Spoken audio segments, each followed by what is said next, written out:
Israel के ज़रिए फ़लस्तीन पर हमले के जो 1-2 साल पूरा होने वाले हैं, जिसको लेकर के आज दिल्ली में ज़बरदस्त एहतजाज किया जा रहा है। इसी एहतजाज को देख सकते हैं इस वक्त जंतर मंतर में तमाम मिली तंजीमों की जानिब से आज एहतजाज किया जा रहा है। देखिए, हम सब जैसा जानते हैं पिछले 2 साल से मुसलसल फ़लस्तीन के अंदर इसराइल जिस तरह से मज़लूम फ़लस्तीनियों पर जुल्म कर रहा है, भूख प्यास हर तरह की सहूलतों से वो लोग महरूम हैं और पूरी दुनिया खामोश तमाशाई बनी हुई है। तमाम जो आलमी इदारे, जो ह्यूमन राइट्स के इदारे हैं, जो सेफ्टी और सिक्योरिटी के इदारे हैं, जो पीस कायम करने के इदारे जिन पर ज़िम्मेदारी है, लेकिन वो सब खामोश तमाशाई बने हुए हैं।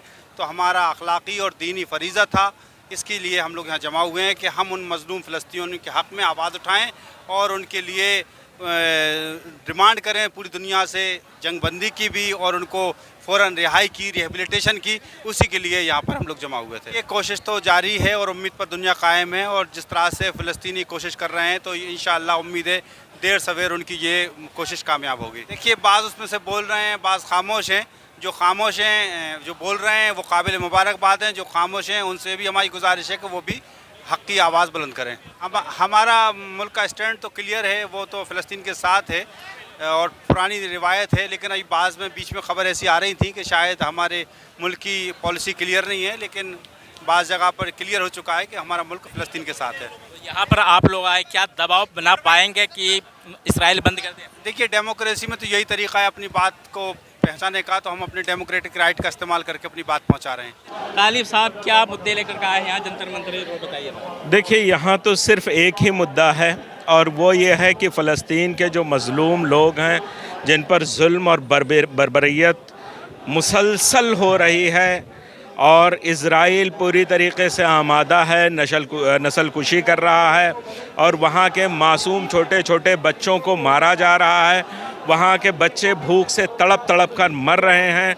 लाखों की तादाद में वहाँ जानें जा चुकी हैं। जो जिनके दिलों में दर्द है वो प्रोटेस्ट कर रहे हैं, लेकिन जो हुकूमतें हैं, चाहे वो गल्फ़ में बैठे हुए हुक्मरान हों, उनकी खामोशी इस वक्त पूरी तरीके से इज़राइल को मजबूत कर रही है और मज़लूमों के ख़िलाफ़ जा रही है।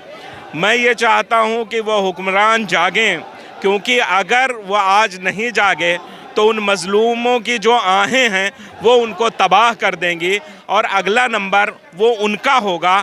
इसलिए उनको जागना चाहिए और उस जाबिर ज़ालिम हुकूमत को रोकना चाहिए, उस शैतान नेतन्याहू को, उसके हाथों को रोकना चाहिए, उसके पंजे को मोड़ने का काम करना चाहिए और मज़लूमों के साथ खड़ा होना चाहिए। मैं हुकूमत हिंदुस्तान से भी ये कहना चाहता हूँ कि हमेशा से हमारे हिंदुस्तान का मौक़िफ़ ये रहा है कि वो फ़लस्तीन के साथ खड़ा रहा है।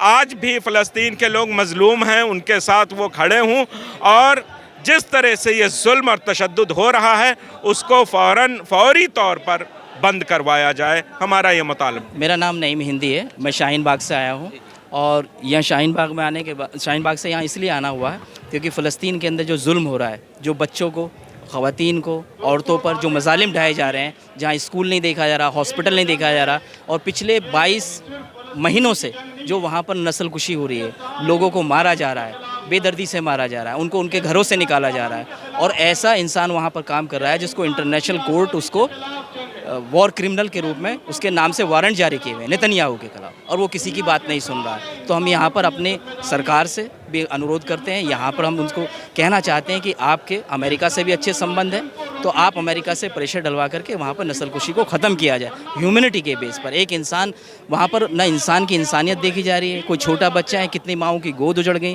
कितनी औरतों के सुहाग उजड़ गए, उसको कोई फ़र्क नहीं पड़ रहा। और जो वहाँ पर मदद के लिए लोग पहुँच भी रहे हैं और जो उनको भी वो नहीं बख्श रहे, उनको भी मार। दिल्ली यहाँ पर देख रहे हैं, कई लोगों से ये बात करने की कोशिश करते हैं, क्या मसले लेकर इंतजाम करें। क्या नाम है आपका?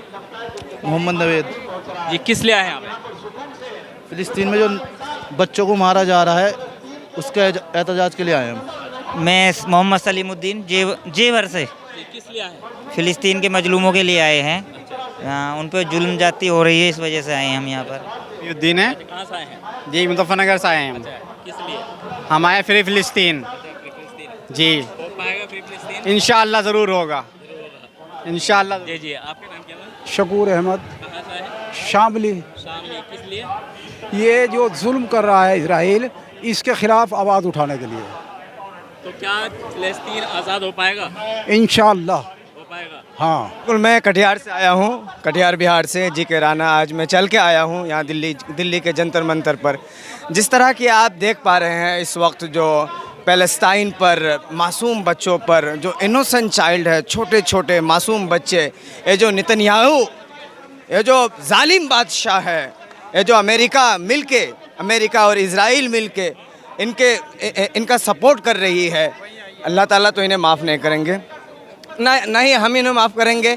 और मैं इनसे कहना चाहता हूँ, जितने भी ये सुपर पावर के जो ताकत वाले देश हैं, ये अगर इस समय साथ नहीं देते हैं तो ये बहुत ही शर्मनाक बात है उनके लिए, क्योंकि ये इंसानियत का मामला है सर, ये इंसानियत का मामला है। अगर हम में इंसानियत नहीं है तो फिर हम इस दुनिया में रहने के कोई लायक नहीं है। इंसान सबसे बड़ी चीज़ है। ये ना हिंदू, मुस्लिम, सिख, ईसाई का मामला है, ये बल्कि सभी लोगों का मामला। फ़िलिस्तीन की आज़ादी चाहते हैं, फ्री फ़िलिस्तीन चाहते हैं, और ये जेनोसाइड बंद किया जाए, और कम से कम जो हर इंसान का बुनियादी जो ज़रूरत है, खाना और पानी, दवा और इलाज, ये हर एक का बुनियादी हक़ है, फंडामेंटल हक़ है, ये उसको दिया जाए। बस देखिए, ये तो जद्दोजहद है, ये हमारी तरफ से छोटी सी ये एहतजाज। फ़िलिस्तीन की आज़ादी मिलेगी या नहीं ये तो ऊपर वाला जानता है, लेकिन कोशिश तो हो रही है। इंशाअल्लाह दुआ भी है और हम लोग के इरादे भी ये हैं कि हम फ्री फ़िलिस्तीन चाहते हैं। अब सिर्फ गज़ा नहीं, पूरा फ़िलिस्तीन फ्री चाहिए हमें। ये तो इज़राइल कह रहा है ना, ये तो इज़राइल कह रहा है। दुनिया के नक्शे पे क्या होना है क्या नहीं होना है ये तो ऊपर वाला लिखता है। बिल्कुल ख़त्म होता ही नज़र आ रहा है फ़िलिस्तीन पर सब की खामोशी। यही समझ में आ रहा है कि सब आतंकवाद के साथ हैं।